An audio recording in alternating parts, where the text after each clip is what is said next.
With a nationwide storm disrupting air travel nationwide, flights across the U.S. are being canceled. News Channel 7's Alyssa Dutton joins us live from Northwest Florida Beach's International Airport to tell us how it's affecting our local travel.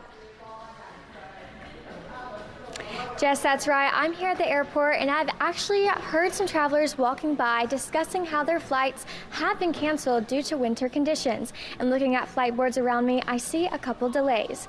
And while winter weather conditions here along the Gulf Coast remain clear, airport officials say delays and cancellations in major airline hubs such as Atlanta and Detroit can cause a ripple effect into Panama City. And as airlines try to protect their fleets from freezing temperatures, ECP is playing a unique role during the storm. Panama City's warmer weather is turning the airport into a temporary refuge.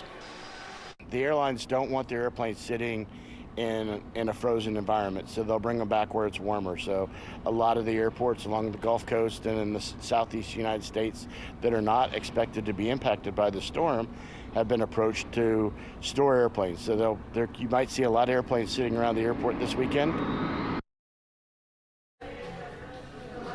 Airport officials tell travelers to check their flight status before leaving home, allow extra time, and remain flexible as airlines work out this throughout the week.